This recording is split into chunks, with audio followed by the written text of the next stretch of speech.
And now, please welcome to the stage, Mark Tuttle.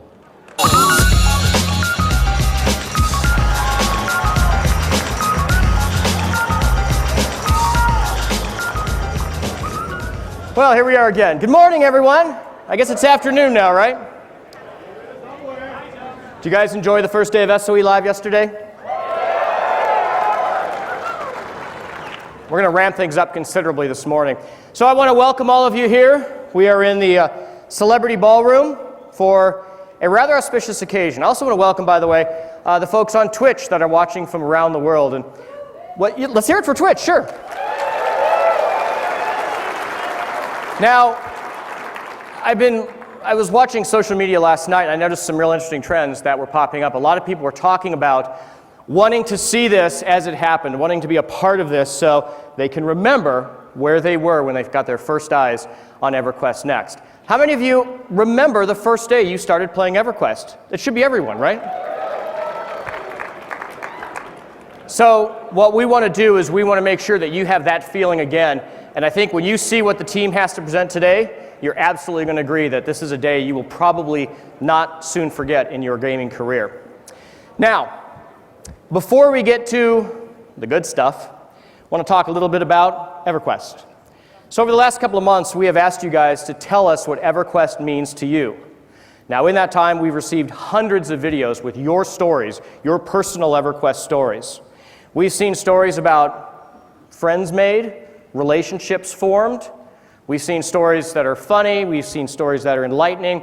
We've also seen stories of people overcoming personal challenges and even tragedies in their life. Now at SOE, we have watched every one of them, and we wish we could show them all to you here. But instead, what we're going to do, we're going to start things off with just a brief look at your EverQuest story.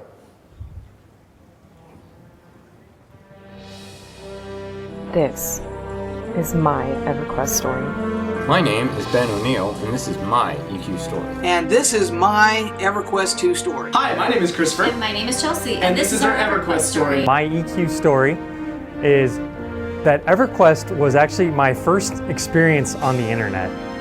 My story begins back in the summer of '99. So I started playing EverQuest in 1999. I had first come to NORAD and EverQuest in 1999. Oh, EverQuest, you changed my life forever. This is a story of adventure. This is a story of action. This is a story of exploration. This is a story of love. How do I encapsulate 14 years of fantastic memories of the thousands of AAs, hundreds of levels, groups, raids, zones, and missions, and all the people I've met along the way? Well, I figured it out, and it's a command that EverQuest had on day one. It's a command I've used through my entire career, and I bet you've used it too. Hail. Hail more than anything, let me interact with the EverQuest world. Norath had made my world bright. Until one day, Norath went dark. I suffered a massive ischemic stroke that left me mostly blind for nearly a year. Although this is what I saw of Norath for most of that first year, I refused to give up on Norath, all of the friends and memories I had made here. I continued to struggle to play, and as I did, my vision began to return. 2 years later, present day, I have regained nearly all of my vision. I fully believe that without this wonderful game, my world may have stayed dark forever.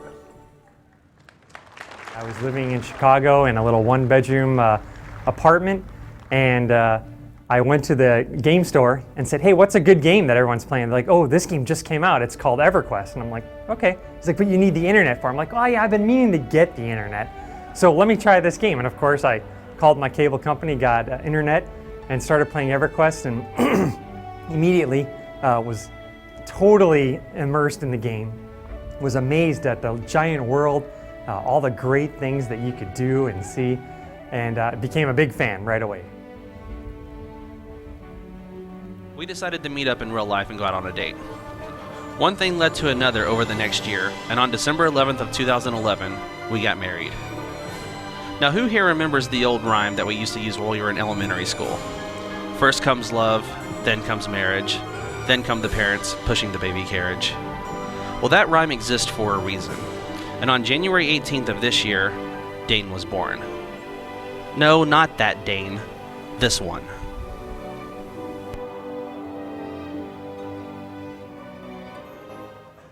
Started playing EQ1 in 2002. I was 12 years old. I was diagnosed with Lyme disease, and I had to stop playing baseball. They told me sports, out of the question.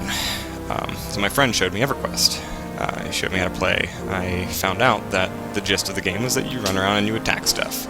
So it was one of the coolest things when I got my Epic as a bard. I was one of the first people on the server to get it, and I put it in my hand after I'd gotten it, and I was so happy about it, and I started to play a song, and you know what happened the first time? I stabbed it right through my head.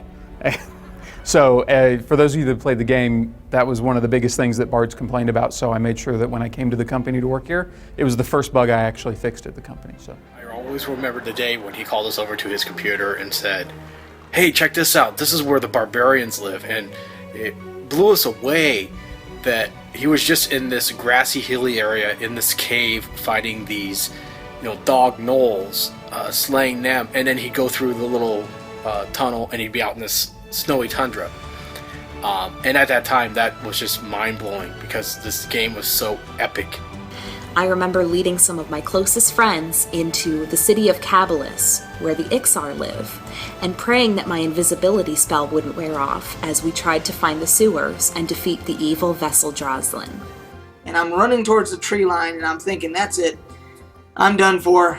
And I see, all of a sudden in my peripheral, I see these player characters running along the tree line, through the tree line, and I'm thinking they're not gonna care. They're just gonna pass me on by. But no, they intervened. They rescued my butt. They killed all the gnolls and everything else. And that's how I got into my guild. That's how I met my guild mates. And my wife comes in and she's all ready to yell at me, and I have my daughter on the desk next to me. It was a big U-shaped desk next to me in the car seat, which is kind of a little rocking thing.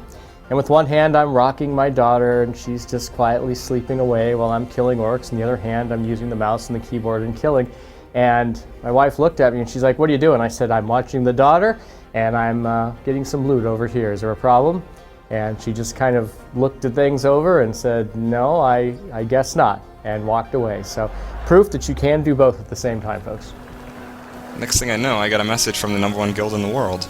They paid for my transfer, and I've been there ever since. And that was about a year ago. And here I am.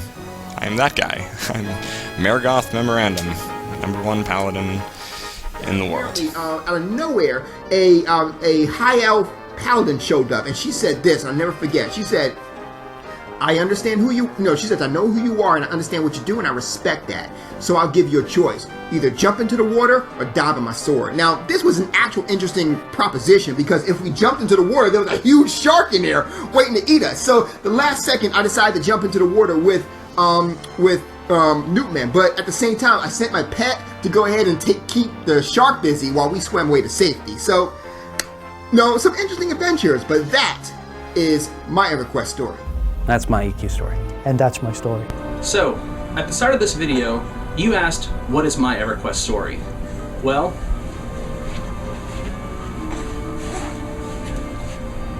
this is my EverQuest story, and I live it every day. We're in the process of completing our family by adopting 2 little boys. None of this would have happened without EverQuest. If it wasn't for EverQuest, my life would not be what it is today. Thank you, EverQuest, for all that you've done for so many of us, and the differences you've made in our lives. Thank you.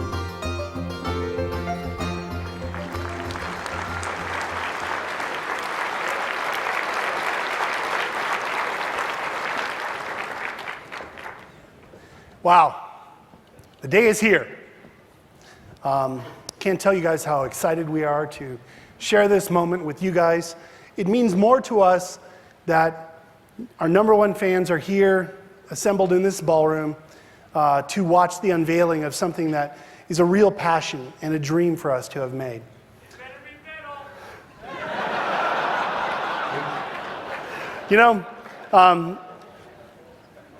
EverQuest Next is kind of an interesting story because it's been remade. This is the 3rd remake of the game. You guys actually, those of you that were here that year, actually got to see the #2 remake. You didn't even get to see the first one. It is incredibly, incredibly important to us that when we launch the next EverQuest, because EverQuest was the genre-defining game in its day, it was important to us that we actually make something that was equally monumental, something that would blow your mind, something that would make you feel like, wow, this is what online gaming is going to be for the next 15 years. I mean, think about that. We just celebrated the 14th anniversary of EverQuest. And when you look at the video that we just had, it's amazing how many lives have been touched by this amazing game. We are in awe of all of you and all of the stories that you have. And if you don't think that it touches us when you bring your kids up to us and say, hey, you know, this is our new son. We met playing EverQuest. We hear that so often and we love it. It really brings a smile to us and makes us feel like what we do matters. And we love what we do. But you know what? None of this would be possible without you guys. All of you. You are what matters. You are the ones that actually make this game come alive. And so I would like to offer a toast. Please, we should have some champagne glasses on your chair. This is a thank you. For 14 years, you are wonderful players.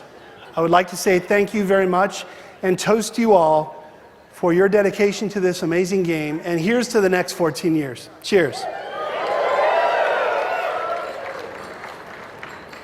I was told not to pound the champagne, so I won't do that. So, you guys ready?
So that was Joe Castillo, sand artist extraordinaire.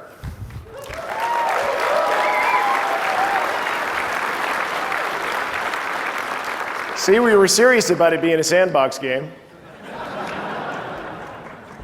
So I'm Dave Georgeson. I'm the Director of Development for the EverQuest franchise. And it is August 2nd, and it's afternoon. So it's finally time to talk about EverQuest Next.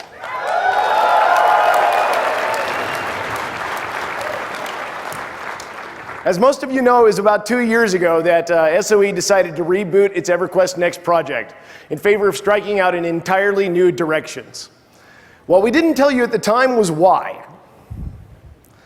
It was because enough is enough. Enough of the same game already. It's time to get some new ideas into this genre. And if somebody was going to do it, it should be EverQuest.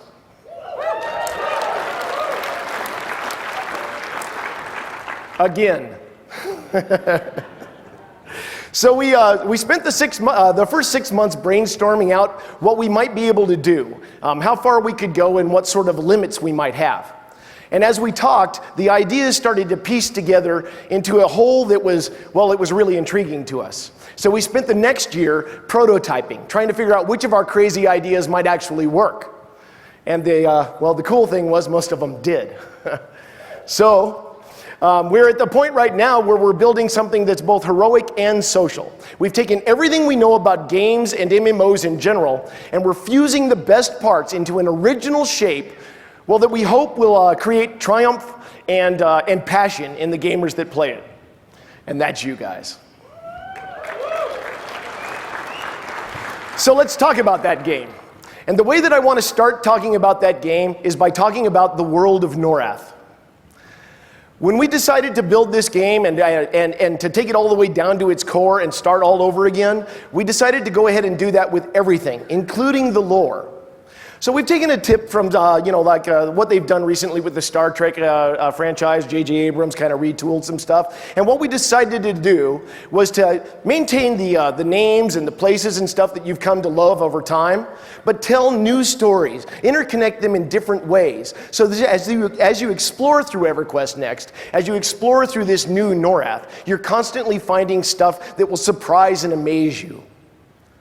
Now, that's the lore, and I'm going to leave most of that to the panels, but I wanted to take just a moment to let you know that we're going to be releasing new fiction on a regular basis as we go through the development process.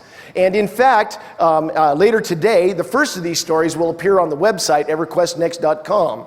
And you can download The Last Stand of the Tiered All, which will have a lot to do with the sand painting you just saw. And I want to introduce, if some of the authors that are here could stand up right now, please. These are some of the authors that are writing our stories.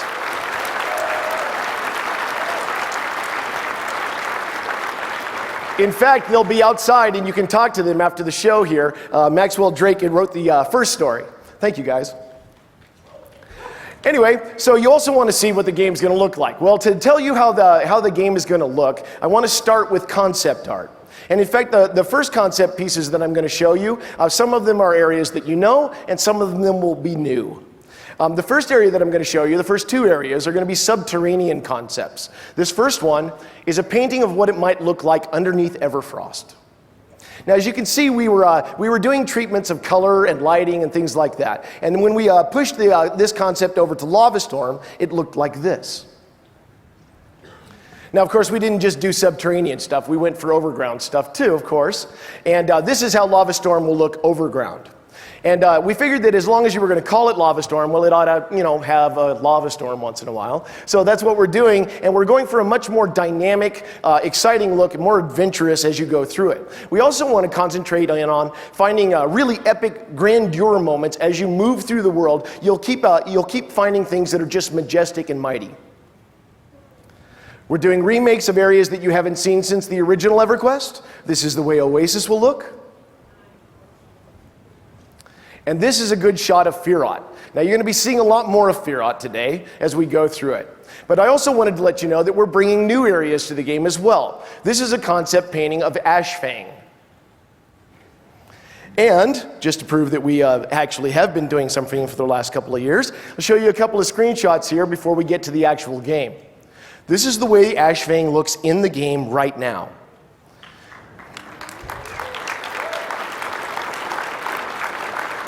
So this kind of detail, the vegetation, the lighting, and everything like that is exactly the way that we want things to be moving. And this is the way a subterranean lava chamber might look.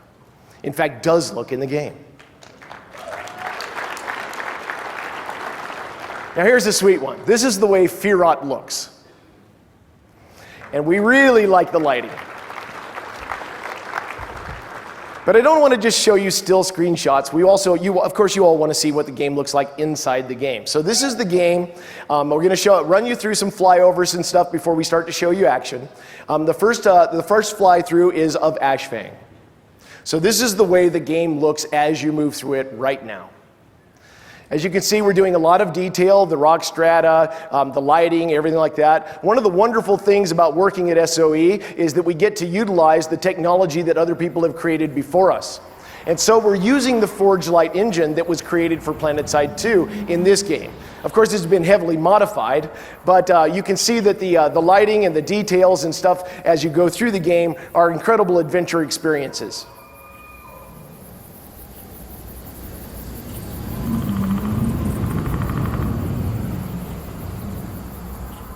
Yeah, we like the way that's coming out quite well. And then this is Firot.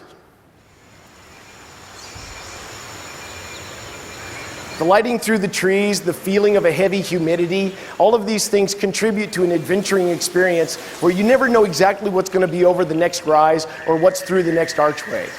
And we're going to be visiting this a lot as we go through today's presentation. But yeah, we definitely like where this is going. How do you like it?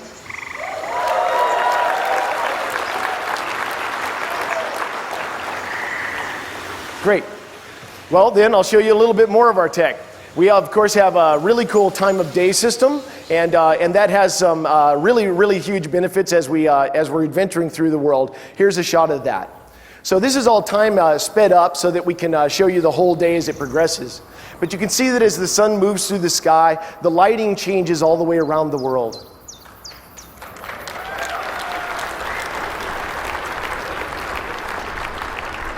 And as the sun sets, we see a true night, which is a really exciting thing to adventure through. Okay, so that's the way our world looks. Now there's a lot more to it than just pretty pictures. So what we want to do is then now take you to the way that we developed our characters and the different races of Norath. So we started out looking for something of a more heroic fantasy look this time around. We wanted to make sure that we had a kind of a rough and tumble look. We wanted to have a real dynamic kind of movement system, and we wanted people to feel natural when they were being acrobatic and showing wear on armor and things like that. So the look we started to nail down was this kind of thing. So as we started out, oops, screwed up my own stuff. So anyway, we started out looking at the humans and looking at the way that they were shaped and the way that their armor stuff was, so that we had more of that rough and tumble look. And then we decided to take that and to extrapolate it through all the different other races of Norath. The first one that we looked at was the dwarves. And since I've already kind of screwed that up, we'll go ahead and show that to you. So the dwarves are very robust, very stern, occasionally surly, but lots of character. And then when we got around to doing the elves, we wanted to make sure that they were kind of the almost diametric opposite, so that they were an extremely beautiful race. And this is the way the elves look in a game now.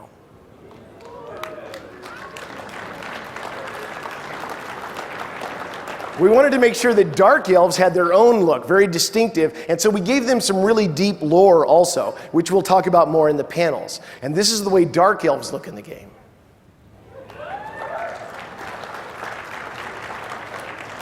And then we gave a huge facelift to a couple of other races that you're familiar with. We wanted to make sure that the ogres were a lot more intelligent this time around, more organized, much more militaristic. And so that's the ogres.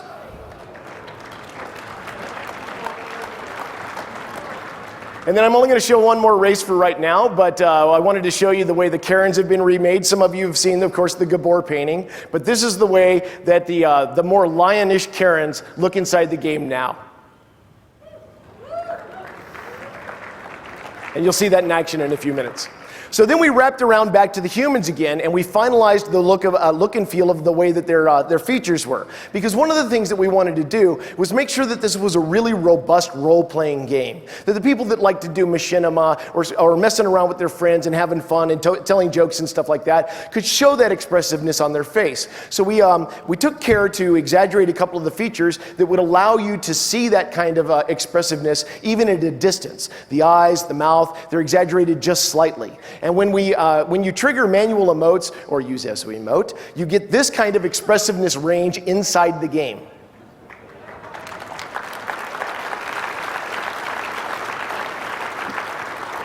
Now, not everybody is familiar with SO emote because it's only in EQ2 right now. But SO emote, just to recap for everybody, is this really cool tech we have where you can have your webcam on your monitor, and as it faces your face and you move your face in real time, so does the character's face move inside the game. And that kind of effect, whether you're triggering manual emotes or using SO emote, it looks like this.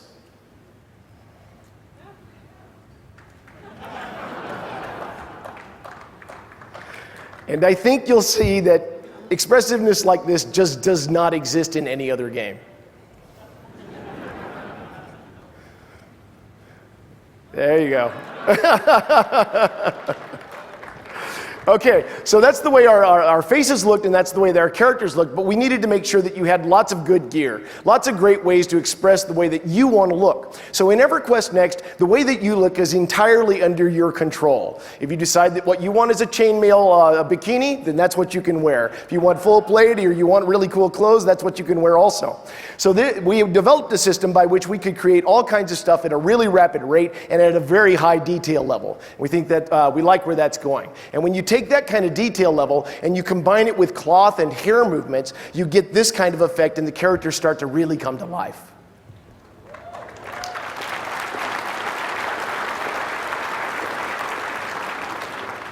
So let's see those characters engage.